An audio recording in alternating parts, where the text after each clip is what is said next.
Welcome to This Week in Money. I'm Jim Goddard. Today, financial analyst Warren Pollock believes the markets are poised to collapse in 2015.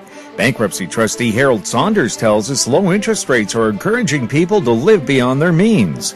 Entrepreneur Martyn Element feels thinking outside the box is more important than ever with today's volatile markets. We'll talk to Warren Pollock right after this. More and more people are looking to the internet for intelligent, riveting, and thought-provoking interviews. To advertise on the Goddard Report and TalkDigitalNetwork.com, call 604-699-8600, 604-699-8600. Welcome to This Week in Money, the source for market opinions. Sitting in for Phil Mackesy, here is Jim Goddard.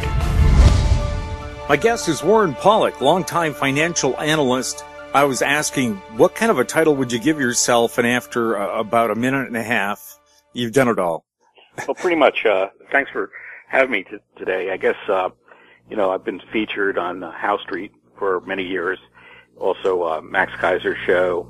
When I was working in finance, I was on CNBC and worked in hedge fund and also Wall Street.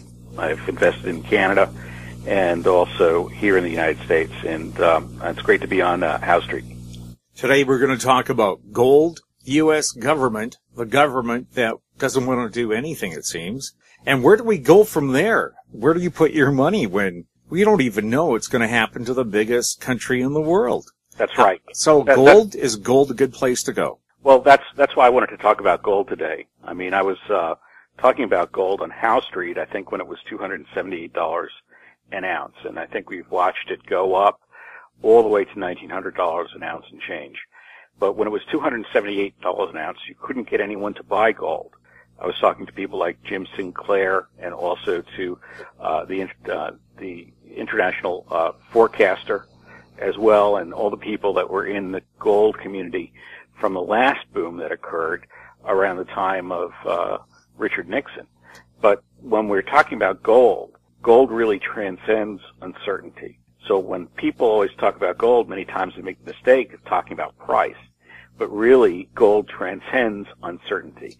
Right now, if you put your money into an MF Global to trade futures, or if you put your money into JP Morgan Chase, or even your local bank, TD Canada Trust, even though TD Canada Trust doesn't have a lot of derivatives, it's still at risk in the bank. And the Canadian government will backstop your bank accounts to a certain amount. The United States government will do less of a good job in backstopping savings accounts. Simply, the money's not there to backstop assets. There's no collateral which is used as a reserve collateral. The only reserves which are in the system are pension funds, 401k plans, and other types of savings. So when you talk about owning gold, you're taking something which is outside the reach of all of these insolvent financial institutions. And that's the reason why you would own gold, not necessarily the price of gold. And I think that a lot of people are talking about price all the time, and really it distracts from the whole purpose of holding gold. I mean, the earth revolves around the sun. Ultimately, all currencies revolve around gold. It's as simple as that. And you might see a collision out in space, but the sun will still be in place. And that's exactly where gold will be as our economy sort of continues this rolling destabilization towards the collision, which is way ahead of us.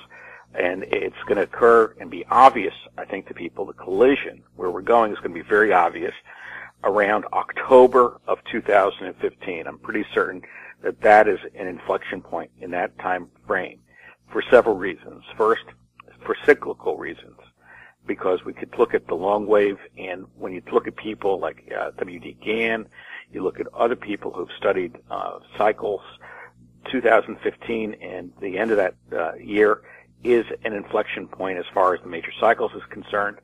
It is also a time where we're going to look to see a change of leadership in the United States. And right now, the leadership in the United States is a joke. I mean, it doesn't even really pay to talk about all the posturing that's going on between Republicans and Democrats, because really, they're the same party of criminals that are in place in the U.S. government. There's no dislodging the Democrats and the Republicans. There's no choice. between red and blue when the right answer is gold. And if you have the right answer in front of you, okay, and you're not given the choice to choose that option, and that's the nature of American politics. The right answer isn't red or blue. The right answer is in thinking about how to manage this crisis and how to rebuild your society now that you've managed to outsource all of your jobs, as Ross Perot indicated when he described the giant sucking sound. Why did the U.S. let that happen? Of course, I think it's because the big companies finance the big political parties. Well, I think it's very hard. Well, that's true. I mean, there's an iron triangle corruption between lobby groups and between the politicians and corporations. There's no doubt that is an iron triangle corruption, and there's a revolving door as people go from one role to the other. Right now, a lot of people in the press are finding their way into the administration. So how can you have an objective press? But when all these people in sort of the mainstream, and many people, even in the alternative news arena, can't really see outside of the box because it's totally foreign to them.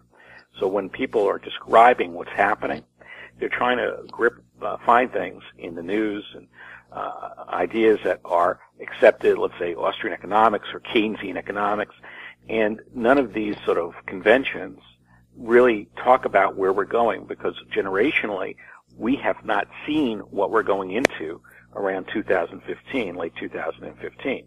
We haven't experienced in our lifetime a point in time where perhaps we'll see, a massive deflationary wave, where right now we have a surplus of labor value and we have a surplus of credit, which people are confusing as a surplus of capital.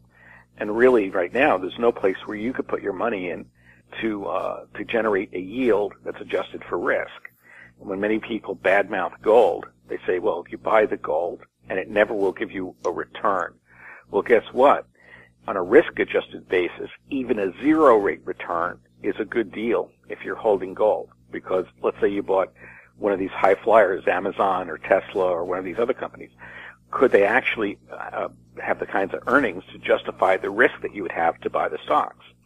But in this sort of paradoxical world, the wealth is trying to scramble for return, even though there is no return in any of the endeavors which we have relied upon in the past. And it's going to leave a lot of people very displaced.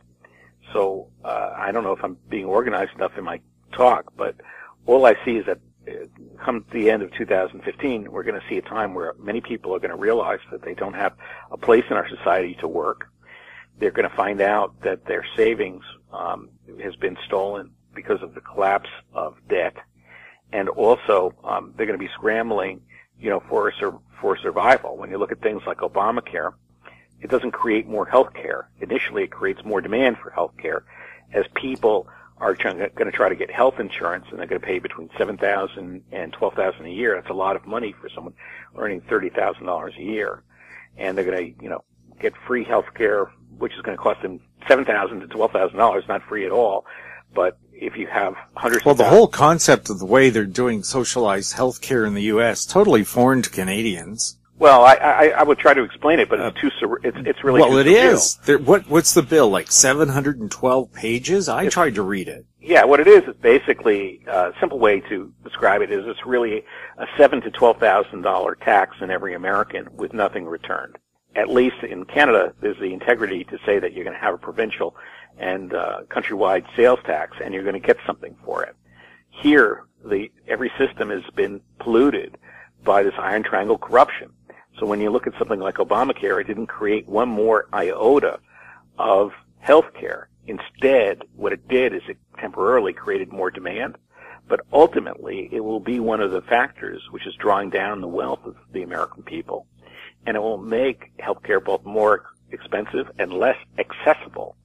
So when they're talking about all these things in the United States, every issue is framed. It's big government, it's small government, it's socialized health care, it's free health care, it's for-profit, it's not-for-profit. So there's nothing that makes any kind of sense in the American debate. And if you were to go, let's say, to an insane asylum and hang out in the ward with all the other people that are insane, I mean, you would go insane simply because you'd be talking to people who are unhinged. That's exactly what the Congress is, the media is, and the American culture. So if you're going to talk to people, the issues have all been pre-framed to someone else's agenda. There's no logic in any of the programs which people are recommending or implementing. There's no logic in any of the policies of the U.S. government. There's no logic in people showing up to work in the United States for jobs that have been either established through cronyism or basically are there to feed the corporate beast. So it's a very sad state of affairs. But I think that because things are just simply going to get worse, people will start to realize what's going on, and they're going to be angry because they've been told, polarized, blue and red, left and right, up and down.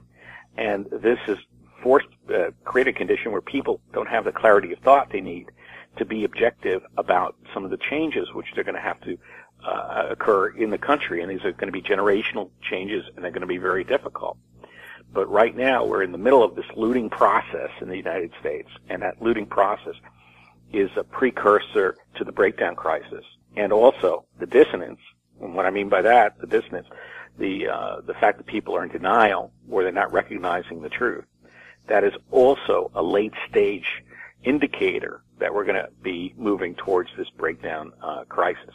And in this breakdown crisis, we're going to have labor value trend a little bit more towards zero, and it's going to be a very difficult time for people to survive. So you need to have a currency, which is going to transcend that. Gold may do that, but you might see gold go down to, let's say, 50% retracement from $1,900 would be, what would that be? $950. So that could be a potential target. I've heard that if the U.S. defaults on its debt, the possibility is the U.S. dollar will not be the global currency for doing international trade. Right. And what is there to replace it except gold? Well, I don't think that there's going to be a U.S. default. Nothing is done that is so, obvious. But I definitely could see that the U.S. dollar would become very strong. And why would the U.S. dollar become strong? Well, the answer would be that nobody has it. And then you're faced with all these terrible choices. Where do I put my money, and how long do I have in terms of staying power? How long can I go and withstand this economic crisis? And things like Obamacare are really tools which are being used by the status quo to steal savings. So in this next phase, I see that there's going to be a tremendous imperative for savings to be stolen on a massive scale to really make the people destitute. And that is what is approaching, what's happening right now. So gold will transcend that, but you could drive yourself nuts by trying to think about the price. What's the price of having something which might help you transcend the crisis? So, it's part of, I guess, one of the divide and conquer points in the United States is they've made everyone into a mini capitalist. They've invested everybody into the stock market through savings plans and pension plans and 401ks. And it's one of these ideas that you participate in a free market. And is this market really free? Is anything really free? So, the market's not free at all. It's been, basically managed, communistically managed, by the oligarchs and by the, iron triangle corruption to interests which are not in your personal interest or even in your long-term or short-term interest. You said at the top of the show, where do we go from here? Where do we go? Well, we go towards the breakdown crisis. That's very, What's on the other side? I mean, people want to know if there's a crisis, what can I do to survive? Well, it's going to be very challenging. I mean, certainly there's a lot of people, who might be doomsday preppers, all right? And I've lived through the hurricane here in Sandy, where you have 6 feet of ocean coming into your house. There's no way that you could, you might be able to soften the blow of a crisis, but there's no way that you could really be fully prepared for the kinds of things that are going to be coming down into reality here on the ground economically. I was studying employment, for instance. In the U.S., the public sector is a major employer. The people that are working in school systems and towns and governments and policemen and elsewhere, they may at this point be the only employer left in some counties or communities. Look up your towns and your communities' top employers. And below that, you might see Walmart and supermarkets as your next major employers. What kind of economy is that? And I know that the U.S. does hit a few high points technologically and in terms of research and science, but it's not enough to hold all of the labor that is in the United States that needs a job in order to survive. And right now in the U.S., I think there's a lot of money that's slushing around from Europe and elsewhere that is continuing to inflate assets. There's a lot of participants that are looking for higher standards of living, and they're helping to increase the cost of non-core inflation, which is everything that you see you need to live. And right now we're sort of in this inflationary and deflationary cross-current. Thanks a lot for chatting with us. Maybe remind people again of your YouTube site. Yeah, my YouTube site is wepollock.com, and I've pretty much reduced my internet profile. As you could see, my prediction was that the internet was going to be monitored in total, and that was something I'd mentioned a few years ago, and you can see the signs of that coming into fruition right now with the revelation that the NSA is there. So that's where I think we're going to go in the future, is this breakdown crisis. Hold on to your gold. Don't sell it. Stop looking at the price. Coming up, Harold Saunders on This Week in Money. Always consult your investment professional before making any investment decision. This Week in Money is archived online at talkdigitalnetwork.com. My guest is Harold Saunders, bankruptcy trustee from Campbell Saunders Limited in Vancouver and Richmond. Welcome to the show, Harold. Thanks for having me on. We're taking a look at insolvency, bankruptcy, personal debt, and I'm just wondering how bad of a problem or how big of a problem is it in Canada for people owing just too much money to too many people, probably for all the wrong reasons? Well, generally a lot of people are living on credit because their incomes might not be high enough to support a lifestyle that they want, or they could have had some problems along the way, such as illnesses and so forth, losses of investments. We see a lot of people that are coming to see us who have gambling debts, and that could be a problem. So I personally don't see at least here in our offices, I don't see a tremendous increase, but I see problems. That people are basically overextended when it comes to debt to cover their family needs and so forth. And of course, the recession didn't help with so many people losing their jobs, and if they have found work since then, it doesn't pay them as much as their old job did. Absolutely, and we're seeing a lot of that where they've had to take a considerable reduction in income, and then one member of the family loses their job, and they have mortgage payments to make, and they have other debts, and they basically borrow from Peter to pay Paul to try to survive, hoping and praying that, they'll find a decent job or even a better paying job. And is that a hope that a lot of people just won't realize? It's hard at times for them to realize, and then they come to see us because they just throw their hands up, and obviously we look at the various options open to them. I mean, bankruptcy, or we do, as a firm, we do proposals and bankruptcies, but they're the last resort. So we look at all other options to be able to avoid such a process. I hear that if a person declares bankruptcy in Canada, it's a virtual long sentence of very poor credit rating, whereas in the U.S., you declare bankruptcy and you carry on, and it's a lot easier there. Is that the case? I'm not sure about U.S. laws, but I know in a bankruptcy situation for an individual, if it's a first-time bankrupt, it's on your credit record for 6 years after your discharge. That's after your debts are forgiven. And that depends on your earnings, whether the court will pronounce and ask you to pay additional funds. If you're a second-time bankrupt, it's going to be on your credit record for 14 years after your debts are forgiven or discharged. And there are certain debts that are never forgiven.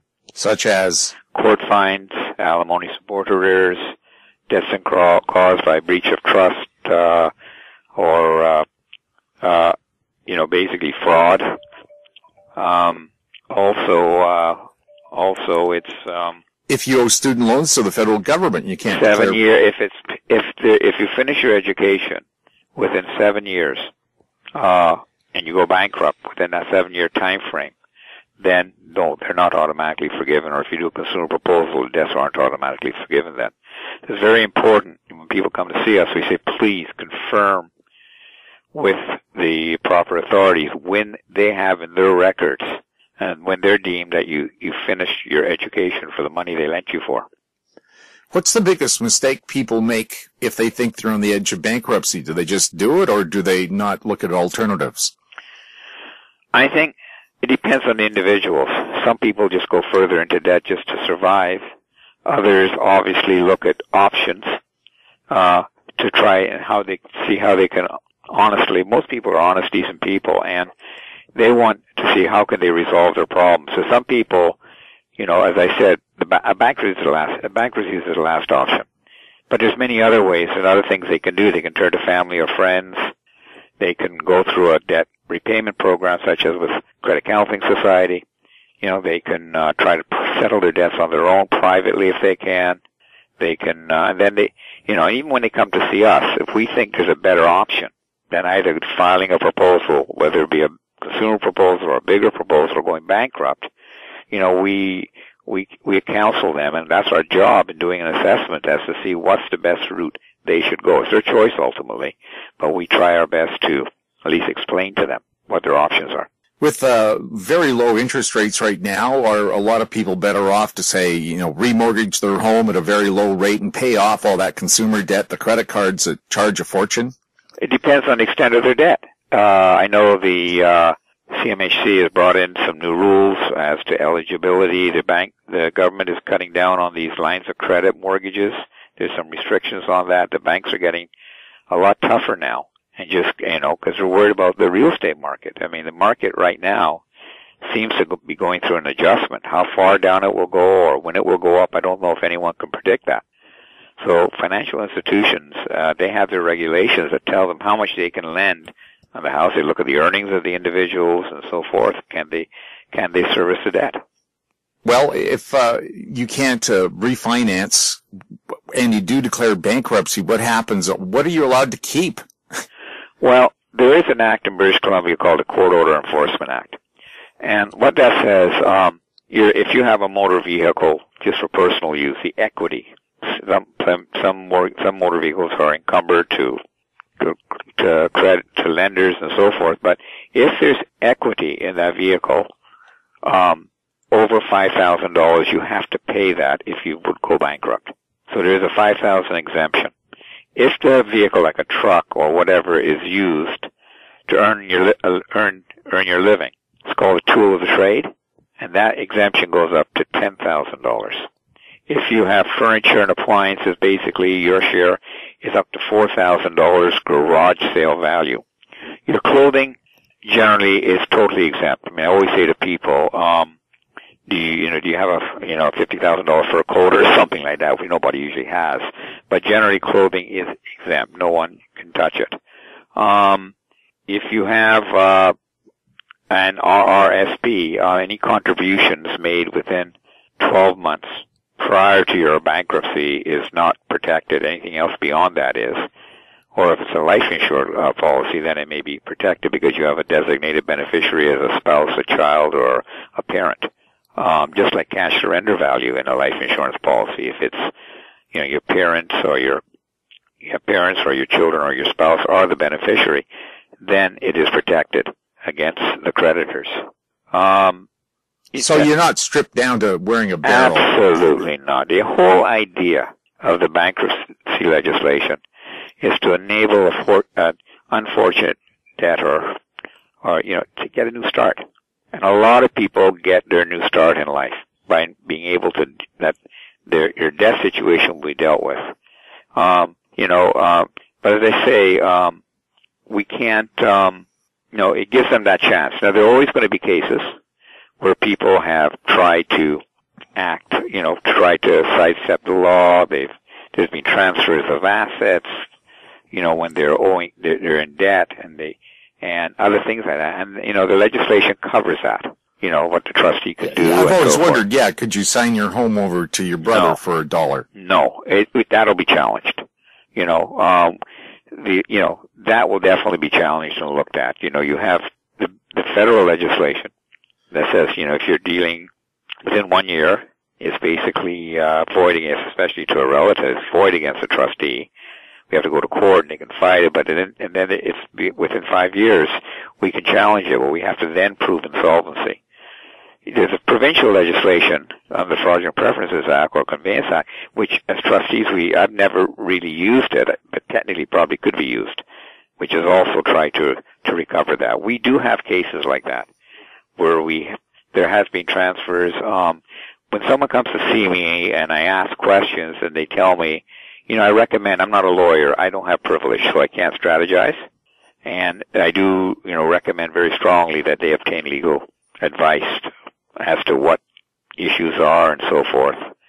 People come to us who have a business, but they want to continue in business, but there's debts and whatever, and we say, no, that's a lawyer's job because a lawyer can strategize within the law, obviously. A lawyer can't counsel to break the law, but within the law, they can counsel, and we won't go there because, as I say, we don't have privilege and we're not lawyers. Yeah, that's something people should be aware of. Yeah, we identify that right away. We identify that right away, and we say, you know what? I think before you go any further, there's issues here. I think you need to get legal advice. And, people do that. I mean, I don't like to see surprises later on. I don't think anybody does. Especially if there's something there they told me about, and I say, you know what? There's an issue. This is what the law says. I think you need to get legal advice. And many people do do that. Can you keep your home? Yes, there's a $12,000 in the lower mainland. There's a British Columbia where we are. There's a $12,000 exemption. That, in other words, after the mortgage and legal fees and property taxes and the real estate commissions. Outside of the lower mainland, it's about $9,000. There's an exemption, and so you have to. And many people are able to keep their homes, and many people continue paying the mortgage payments. And they're fine. And if there's any surplus equity over and above that, they have to pay it to the trustee. And if they're not able to do it immediately right away, we go to court and we get what we call a conditional order of discharge to make payments over time. I've rarely, unless, if I force a sale, I don't think I ever really forced a sale. But if there's tons of equity, the creditors owe money, there's no ability to continue on. Then obviously, they'll have to list a property. And there's an issue if their spouse who's not insolvent or not going bankrupt owns the other half. Because then there is, half interest in the house, and we work with the other party, and we do that all the time. See the best way to recover. They may be able to, lend the money or family members so that he can redeem his interest in it, but there's a process that has to go through. I'm curious, you're dealing with people who obviously don't have a lot of money, otherwise they wouldn't be looking at bankruptcy or some kind of financial crisis. How does a bankruptcy trustee make money? We always complain we're not making it, but then no, it's a joke. But at least from my firm, there's a basic cost for a basic bankruptcy. We look at the situation and see could we have issues, whatever. A consumer bankruptcy, a summary administration file. Basically, if they have surplus income, they have to pay it. If there's no surplus income, no surplus assets, whatever, then we try to figure out within their own budget can they pay. The basic minimal cost is about $1,850. You have to look at every file. Every file is different. We try to make arrangements to get payment. They get a payment, especially before their discharge if we can. And we do work with people. And, somehow they can go to family, they can go to friends, we can get money up front depending on what it is. But, because they need a wall between them and the people to whom they owe money, the creditors. It's a stay of proceedings legally, but I always call it the Star Wars wall. What are the sure signs that you should be talking to a debt counselor or a bankruptcy trustee? I think when you're running into difficulties and you can't pay your bills, you're borrowing from Peter to pay Paul, you're going to family or friends for assistance, you're just paying the interest. You're not paying any principal off, so your debts are never going down. And you're beginning to sell your personal goods, or you have to, because contemplating that. And there's no, you got a problem. And the problem, as I said, may not be a bankruptcy. There's always other options, such as the proposals that we do. We do a lot of them. Or maybe you could pay 100 cents on your dollar over time or whatever. And there's, as I mentioned earlier to you, and I think that's the time you should begin calling a trustee or to basically, to say, look, what are my options here? What can I do? Yeah. If I think there's a better option than using my services, I tell them right up front. I try to encourage them to use other means. I was going to say the opposite of most businesses, where they're begging you, please come to our place and do business. No, I don't operate that way. I mean, my practice is based on reputation, our practice. We're being around for many years. I've been a trustee since 1980, and so I'm fairly well known in the area, and also my partner, Stephen Lum, was a commercial trust, does a lot of commercial work, and our other trustees within our organization. And we do our best. I mean, to basically, people get a lot of referrals from all sources. We're on the internet, obviously, as other trustees, but we don't, and our website we have, but we don't, I don't go out, with a placard on the street saying, please. We promote, we talk to lawyers, accountants who know who we are, if they have clients with issues, and things like that. Quiet dignity. Quiet dignity. We're professionals first. In addition to being a trustee, I'm a chartered accountant, so I have to, Harold, thanks a lot for chatting with us. Harold Saunders, bankruptcy trustee from Campbell Saunders Limited, has been my guest. Is there a website people can go to, Harold? Yes, CS Van, Campbell Saunders, VAN is for Vancouver.com. Thank you so much for having me on. After the break, Martyn Element on This Week in Money. More and more people are looking to the internet for intelligent, riveting, and thought-provoking interviews. To advertise on the Goddard Report and TalkDigitalNetwork.com, call 604-699-8600, 604-699-8600. This Week in Money is archived online at TalkDigitalNetwork.com. My guest is Martyn Element of Element & Associates. He's a corporate consultant who focuses on sourcing and pursuing new business ventures. Today we'll be talking about doing business in China, the expression think outside the box, and what billionaires are doing with their money. First of all, Martyn, let's take a look at China. We always hear about how great business is there, but is it? Business is fantastic there. I wanted to talk about the stories behind the business that's going on in China. And, I don't do a lot of Googling and I don't do a lot of that type of thing because I want the shows to be sort of, more unstructured. But I did do one thing. I asked myself, how many flights a week are there to China from Vancouver? And I tried to guess it. And I thought, I bet there's about 4. I asked 2 or 3 of my friends and they all thought about the same, 4 flights. There's 81 flights a week that go out of Vancouver, which it just blows a lot of people away. But of course, you've got to factor in Hong Kong, so that gives you a level of activity going backwards and forwards. Now, I also think that we have more flights going backwards and forwards to China than Los Angeles, and Los Angeles is 10 times the size of the Lower Mainland. So it just gives you a magnitude of just how much traffic is going on. Well, the other thing I wanted to say is that the stockbrokers.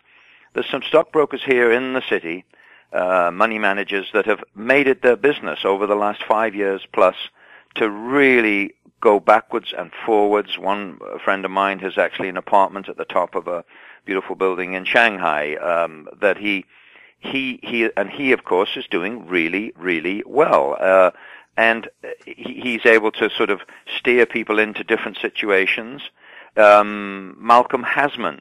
Everybody looks at him and sees how wonderful he does in real estate. But if you Google Malcolm or you see his business headings, you'll see that he has partners. I'm saying partners. I think it's partners. I know he had one main partner. I'm sure he has partners now that obviously speak Mandarin and they speak the different dialects. Consequently, that's why he's had such a busy time, particularly this last 2 or 3 years, giving service to these Chinese that want to move over here for different reasons. And I just making the point of saying it didn't happen. People say, oh, he's in the right place in the right time. Well, there is a certain element of truth to that, of course, but I just think that these people are actually designing the lifestyles. Another friend of mine said he talked to one of the biggest, most successful bankers in Toronto just this last week. And he said, so how many people have you come through and arranged road trips in Toronto? He said, well, actually, I don't think we've done any since about February, which is, usually you're doing 2 or 3 a month at least, sometimes 4 or 5 a month for different businesses. he said, well, why didn't you ask me about China? I said, what about China? He said, well, I've been back there and back, and employees of ours, and I myself, we've been back 18 times over the last 6 months. So, I think, and they're doing enormous amounts of business. You've got to try. You've got to sort of lay the track. I've been to China myself on numerous occasions, and the interesting thing about doing business in China, of course, is they are.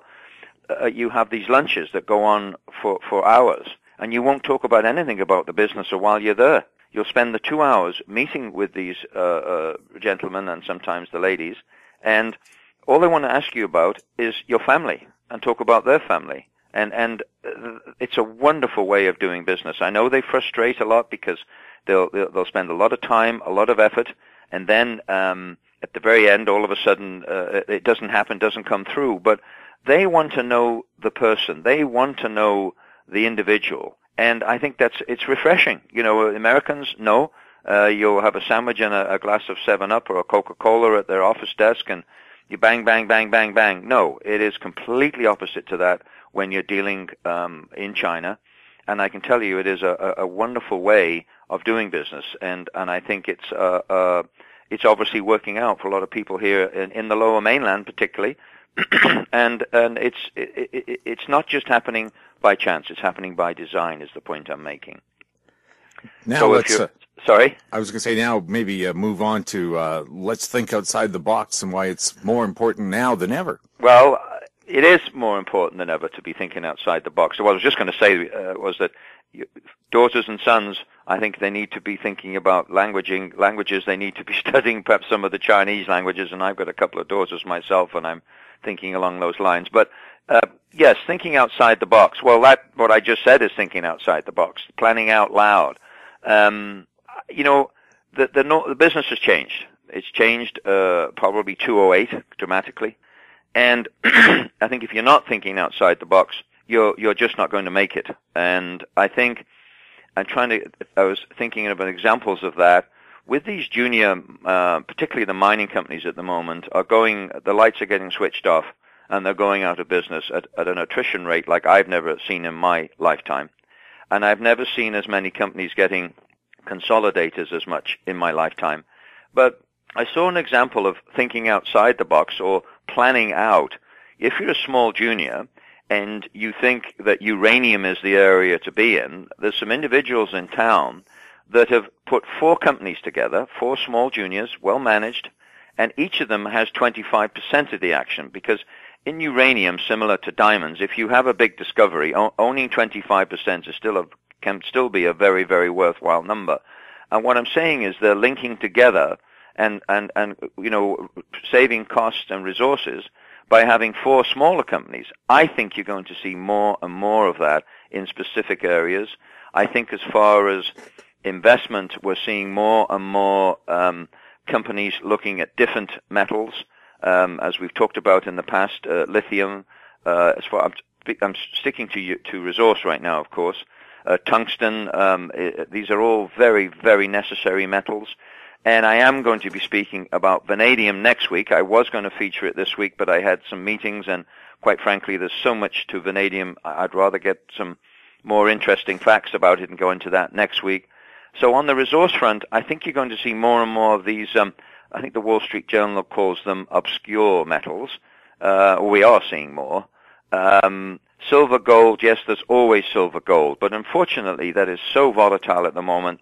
The monies and the venture dollars for that are so difficult to be able to attain, although there was a significant financing in a local being up in the Yukon. I think the Barkerville deal got some significant cash this week from the Sprott. I think it was actually Eric Sprott himself personally, I think is what I read, $15 million. So there's still money around, but boy, you're going to have to be very, very selective and thinking outside the box, as you have to in life, whatever profession you're in. But I'm sort of focusing a little bit, for the reasons of this program, on the stock aspect of things.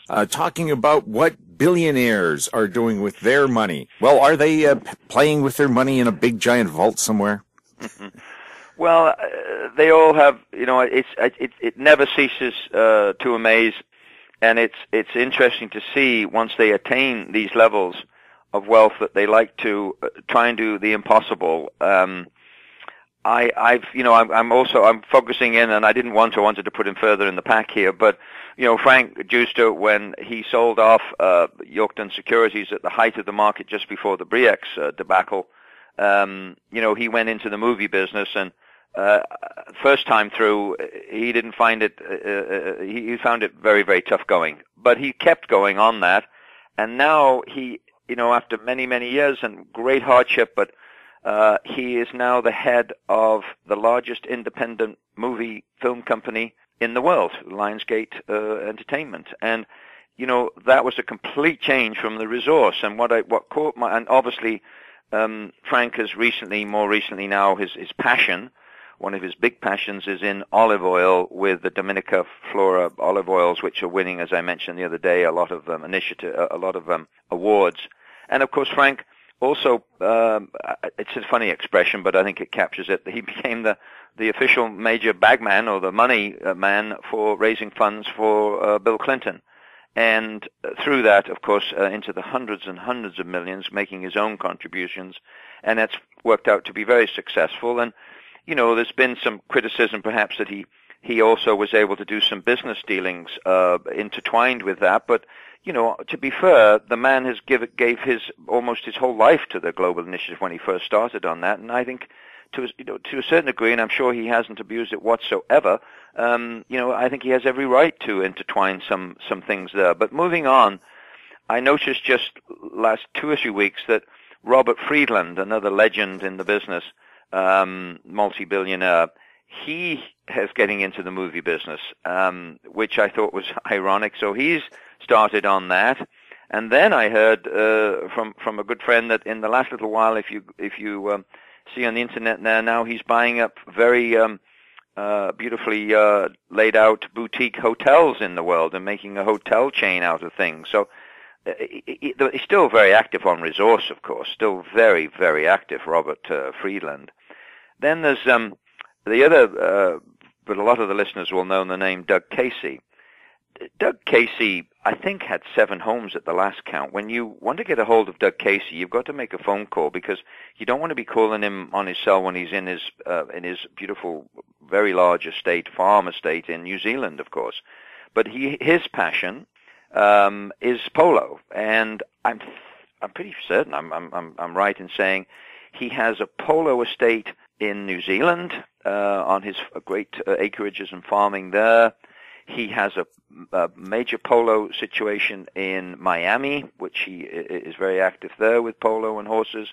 And he has a winery come polo estate down in northern Argentina as well. So, I love polo myself, especially now they've changed the rules a bit to make it more exciting, the goal a bit smaller perhaps in some of the rules and regs. But it's fascinating that, what they do and where they go. So it looks like if you're a billionaire, there's a lot of horsing around. There seems to be a lot of horses, doesn't it? I didn't realize that till this show here, but my old boss in the business, who unfortunately is no longer with us, Gus McPhail, always said he wouldn't want to be in a business where he owns things that are eating while he's sleeping. But Martyn, always fascinating talking to you about what these people are up to. Martyn, is there a website people can go to if they'd like to contact you? Yes, elementandassociates.com. Thanks to our guests, Warren Pollock, Harold Saunders, and Martyn Element. And thank you for listening. I'm Jim Goddard for Phil Mackesy. We're back next week with more This Week in Money.